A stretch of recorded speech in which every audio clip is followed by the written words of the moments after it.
Hello, and thank you for joining us. This is No Soundbites Allowed, and I am your host, Michael Voss, the political dragon in our Bronx offices, taking a moment to speak with you. It is the evening of November 22nd, the night before Thanksgiving, and we've been working on an issue that we think is very important and will be coming up in the 2024 election cycle, something that I think many people have heard us talk about, the fortification of elections. We've seen that in 2020, we've seen it in 2022, and we believe you're about to see it in 2024. And we wanted to highlight one of those companies that we believe are helping the fortification of the election, nullifying your vote. Before we talk more about this, let's take a moment to first welcome you and thank you for being part of our audience. We do long-form political commentary, and every Sunday at 2:30 p.m. Eastern Standard Time, we do a live stream with you. We reach out across the world to hear your voice on all the issues that matter and affect us all. Whether your government likes it, whether the internet overlords like it or not, we want to hear your voice about each and every issue because you matter. Your voice matters. And we believe in the First Amendment. So we hope to see you this Sunday at 2:30 p.m. Eastern Standard Time. Elections are important. It is vital to the livelihood of society. We truly believe that, and as history has shown us, it is because of the transparency of our government, of the supremacy of the individual, that we have seen the United States become the leader of the world, leading the world in both technology, quality of life, economy, and of course military as well. And that only is possible for as long as we continue to be a transparent, open, and free nation, which includes the First Amendment, the ability to speak, and of course, our ability to vote with security and confidence, something that we have seen less and less of over the last several elections, we believe. Now, we're not going to question whether any in particular election is or is not valid. That's not our question for today. The question is the influence. What is influencing our elections, leading us towards a predetermined path? I think that's important to ask. If you have been a returning member of the audience over the last several years, you've heard us talk about the fortification of elections. Now, that's something that was reported by Newsweek in reporting about the secret shadow cabal of news agencies, technology giants, and politicians working together to fortify, in their words, the 2020 election, to guide the public and voters to the selection of Joe Biden. And they took a victory lap thereafter. These are their words. This is how it has been reported. This is the fact as Newsweek has reported. That has a massive impact, and we've been seeing a build-up to this for quite some time. Let's go back in time a little bit. Back in 2000, we heard about Al Gore as he was telling us that he won the election. In fact, he said it many times that he had won, that he believed that our election system was broken and that the election was taken away from him. That was a Democrat. That was 2000. It was also reiterated by Hillary and Bill Clinton at that time. As a result of the 2000 election and the claims by many Democrats that they had the election stolen from them, we saw the United States government move more towards electronic voting machines, electronic systems, and mail-in votes became more and more popular. But along with that movement towards electronics, we also saw the increase in the influence of social media. In fact, in 2015, we saw many articles talking about Google being able to steer more and more voters towards a certain partisan political decision, to be able to influence elections. As reported, we can see in 2015 by Politico talking about the 2016 election. Of course, it was just 1 year later, and we saw that in 2016, Hillary Clinton lost her election bid, much to her surprise and that of the mainstream media. And the immediate response from both the mainstream media and, of course, Hillary Clinton and many other Democrats were that something went wrong, that they had somehow been cheated, that some travesty had happened, and they lost the election.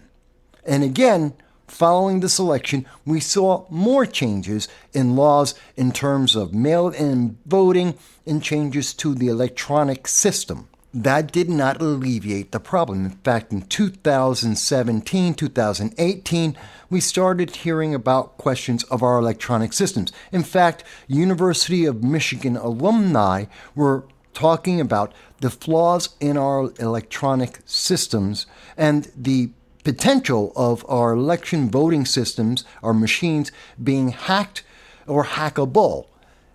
Lots of concerns were happening at that time. This is in 2018, the fall of 2018, as we were about to have our midterm elections. And 2018 was a year with its own curiosities when it came to elections, like in the case of Stacey Abrams in Georgia, where she lost her bid to be governor and yet did not concede. She claimed that something had gone wrong. There was a problem.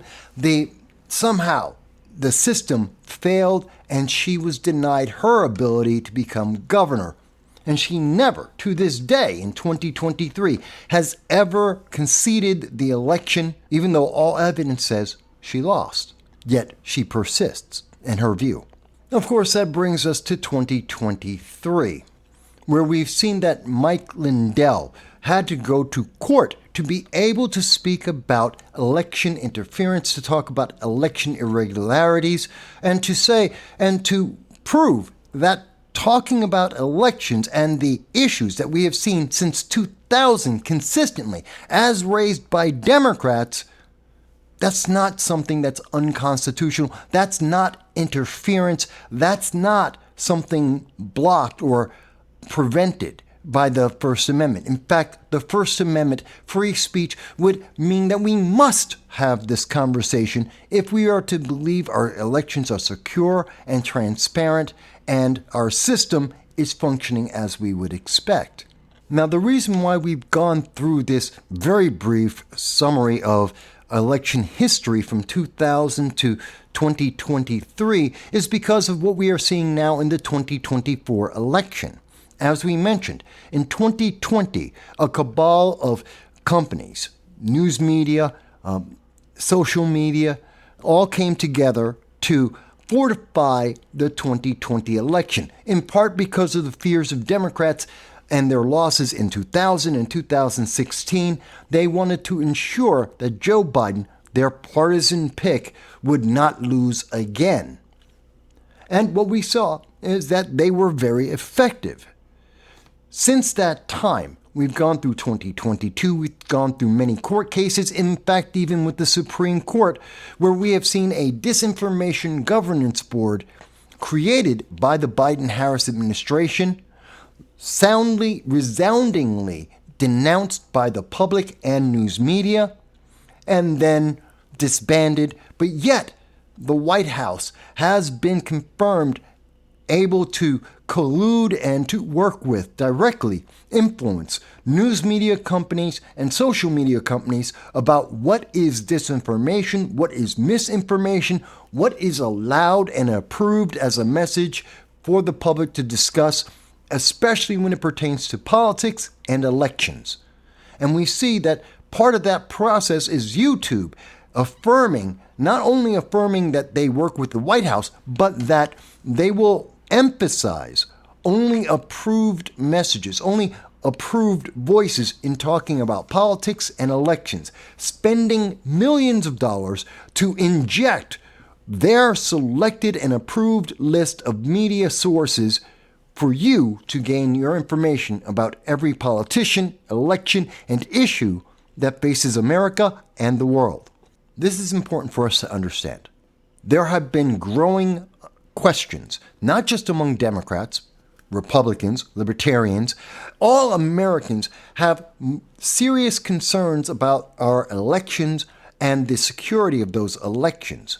But something that's just as important and not as well highlighted is the influence being wielded by both news media, entertainment such as Hollywood, and also social media companies in being able to influence people indirectly by focusing their attention only on certain types of topics, only in speaking about those topics in a certain manner. We don't hear about East Palestine, Ohio anymore. We don't hear about the 5,000 Americans abandoned in Afghanistan anymore. We don't hear about the 10,000 Americans abandoned in the Ukraine anymore. We don't hear about the 15,000 Americans abandoned in the Sudan this year, 2023.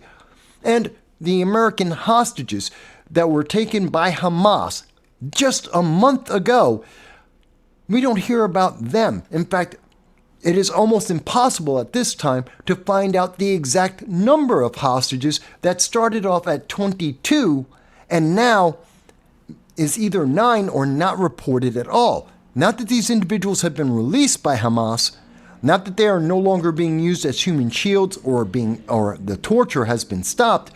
No, that is all still ongoing. The news media just doesn't talk about it anymore. And that's kind of the problem.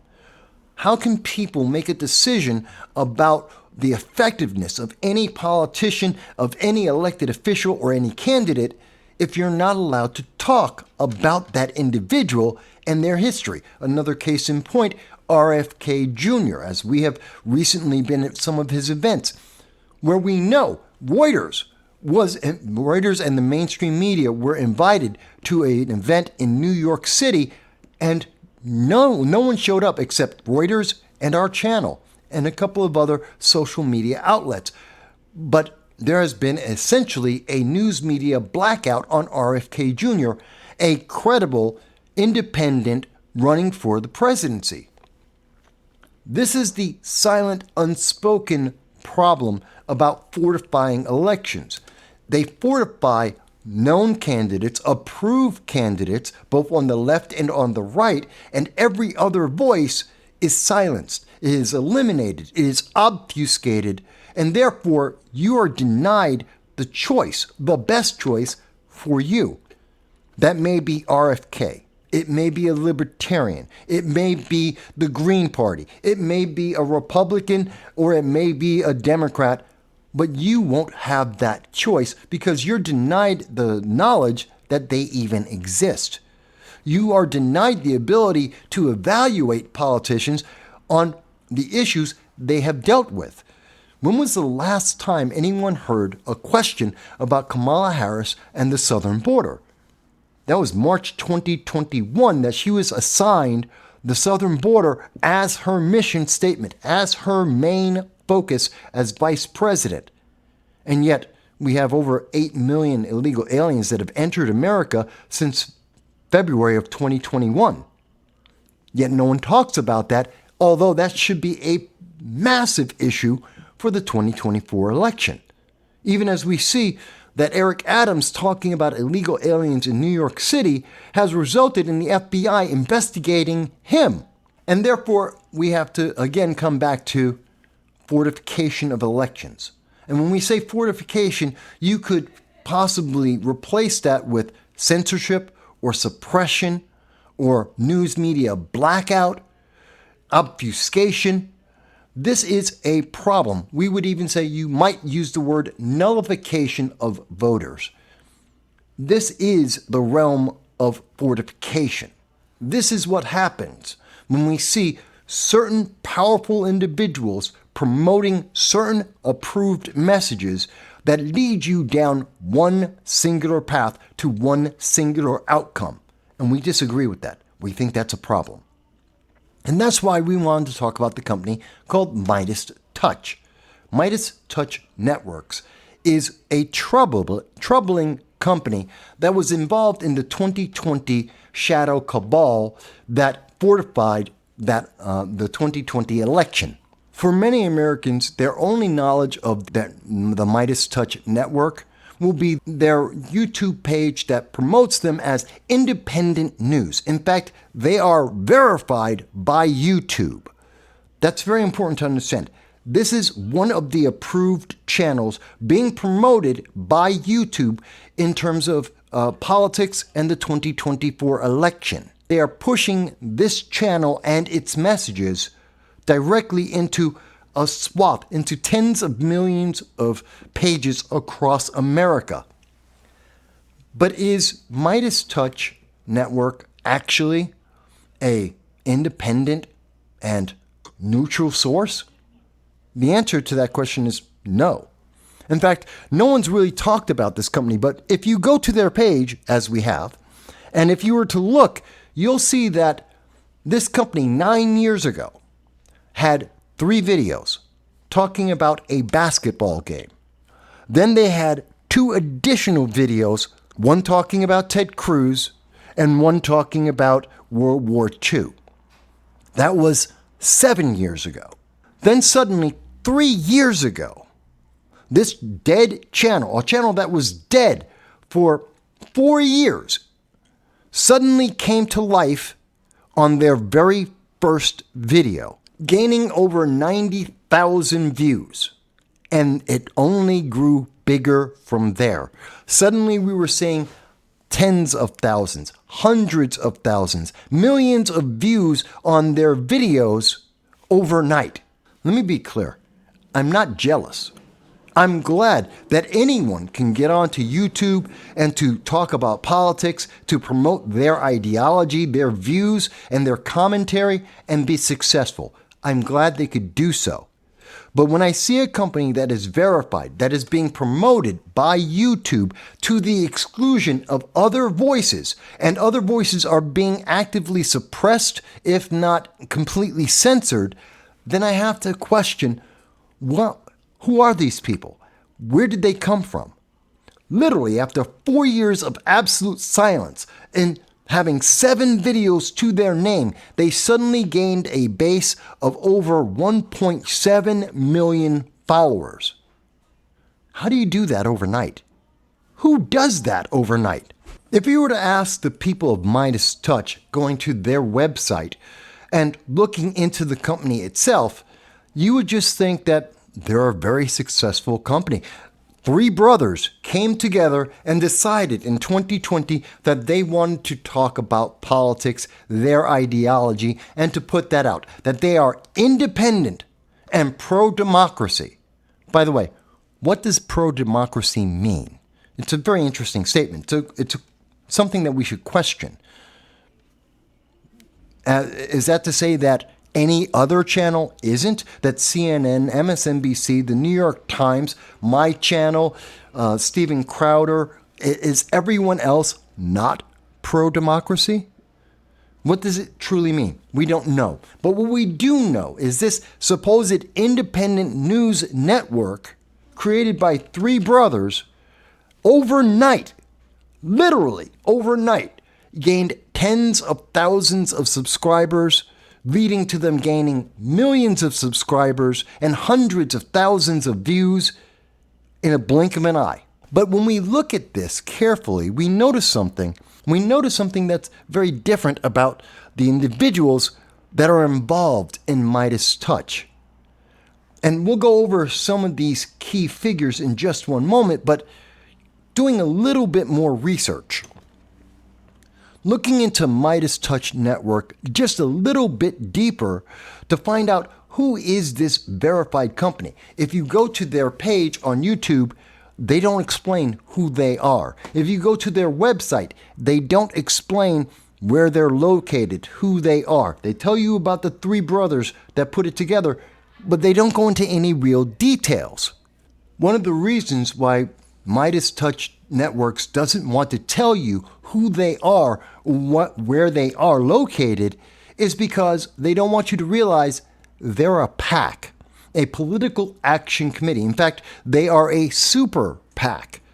What does that mean? Well, that means that these 3 brothers and many of their associates, they gather together money to give to specific political candidates, to promote specific political ideologies. They are completely partisan. They're not independent. They have a political agenda, and they are promoting it as quickly and as much as they can. And they're doing so with money that is coming from you. And they're doing this with the approval of YouTube and the shadow cabal that fortified the 2020 election. In fact, we have seen them put millions of dollars behind Democrats alone. They attack Republicans, they promote Democrats. That's all they do. That's where this independent news company, this is where their heart lies, in promoting a specific political agenda, pushing you down a singular path, saying that they're independent when they have a goal in mind. And one of the surprising things is this company that appeared out of the blue 3 years ago, again, a dead YouTube page that suddenly appeared 3 years ago, overnight received over $200,000 from Bette Midler and from many Democrat and progressive figureheads. They received hundreds of thousands of dollars that they were able to then funnel into various candidates and campaigns. Well, according to Rolling Stone magazine, it happens with a lot of smoke and mirrors and quite a few problems. If you look at the Rolling Stone article, you'll see that a bit of deception is being used against voters and contributors. Donors to their PAC or Political Action Committee, they may not realize that they're giving money to MeidasTouch Network as much as they are giving it to any other political campaign. And I wonder, again, these aren't journalists. These aren't individuals with a news company. Perfectly fine to have political commentary. Not saying they can't do that. They're not a credible news agency, nor are they necessarily credible political commentary in the sense that they would be verified and promoted by YouTube in the same level and manner as CNN, MSNBC, or any other news agency. And it's not just because of the SuperPAC and obvious political faction that they have. It's not just because that they're gaining money from donors under dubious reasons, but also because of what they are doing. If we look over some of the key individuals associated with MeidasTouch Network, well, let's start with their editor-in-chief. Looking at their editor-in-chief, well, what we find is a lawyer, which is always great, who's best known for being an internet troll, going on to Twitter and just attacking people with personal attacks to distract them from the issues of the day, attack their credibility without any true substance. That's his main primary claim to fame, that he's an attorney and an internet troll. And this is the editor-in-chief of MeidasTouch Networks. That doesn't sound very credible. That's not newsworthy. Then there's Fred Wellman, another key figure for MeidasTouch Networks. This is an individual whose claim to fame is being formally attached to the Lincoln Project, a very partisan, very ideological organization that was, of course, anti-Trump and also anti-Republican, and also someone who had suffered through several bankruptcies. A questionable individual who some would say might say anything for the right amount of money. But not everyone who works with MeidasTouch Networks is someone who is outside the field of journalism or political commentary. There are individuals who are more credible, and like Brian Kemp, who was working for Playboy, covering the White House. I know not many people would think of Playboy when they think of White House political coverage, but that's what Brian Kemp did. But Brian Kemp is probably best known not for any article that he wrote in Playboy, but for the fact that he had his privileges at the White House removed because of an altercation he got into in the Rose Garden under the Trump administration in 2017. This is an interesting series of individuals. They're known for supporting political ideology. They're known for controversy. They're known for being trolls on the internet, but they're not known for being credible news agencies. That's not their focus. That's not what they do. Again, let's be clear. We do not besmirch any company, any individual for their success on YouTube or social media. Good for them. But when we look over this A-ranked company on Social Blade, prior to being supported by YouTube, prior to being injected into the public's awareness by YouTube and social media giants, part of the fortification of 2024, this company was relatively unknown. This company isn't organic. This isn't real. It's called astroturf, to coin a term from Nancy Pelosi. This is meant to look like just real people having a conversation, and yet it is backed up by questionable sources. It's truly amazing how much success you can have when you have social media giants pushing you onto the American people.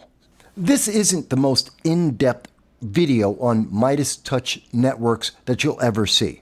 Yes, Rolling Stone did a very interesting reveal of their SuperPAC, which has since changed its name, but yet continues to exist and continues to be controlled by the same individuals behind MeidasTouch as far as we can see in the records. The question here is the fortification of the 2024 election. Unlike whether or not voting machines may be tampered with, whether or not paper ballots can be properly counted, whether or not mail-in ballots are accurate, like we have seen in Bridgeport, Connecticut just this year, there is another aspect of fortification, and that is the social media, the fastest growing aspect of it, the way that we talk to each other when we're allowed to talk at all. And that's where we see companies like MeidasTouch Networks, whose only purpose, they were created to manipulate voters. They were created to nullify proper news sources, to troll and to twist people's emotions and attention to lead them down a path that has only one outcome.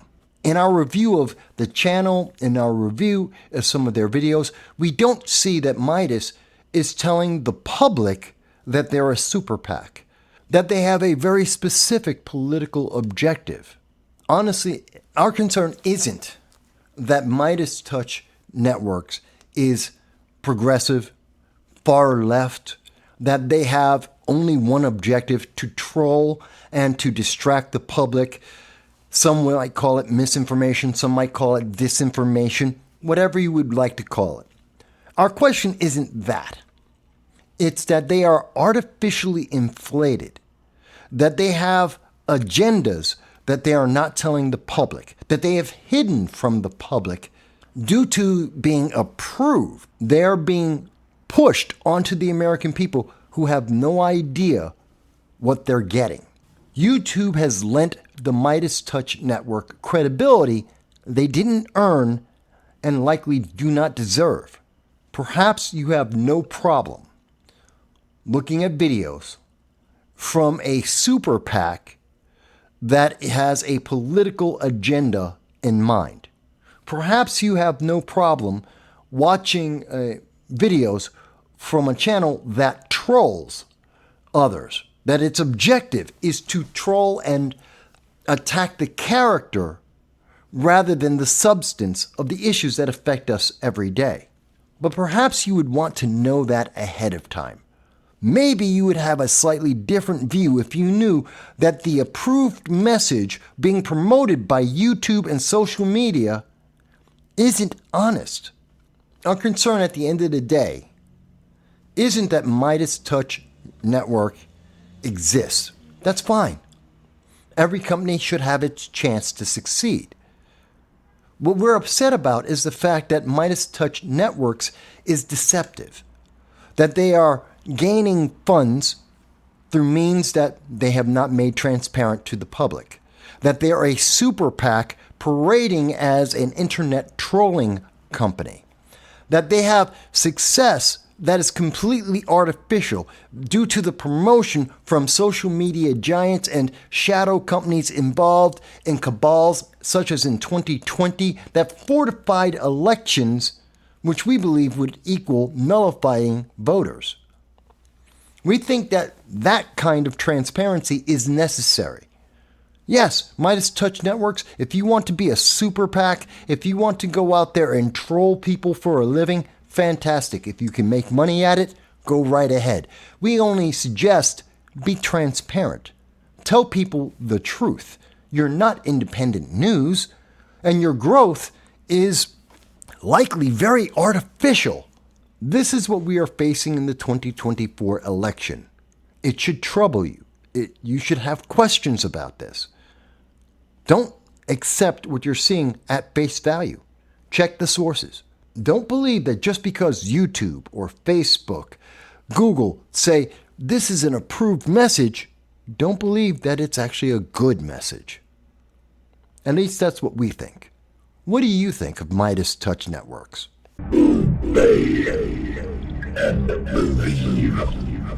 Hell no! I'm happy to be here with you today. Understand the logic, and we see this in social media on a regular basis, and it's something that Newsweek decided not to tell you about. Representative Sheila Jackson Lee has no idea what she's talking about. You can meet a very, very stringent accuracy rate when it's important, when it matters, like in federal elections.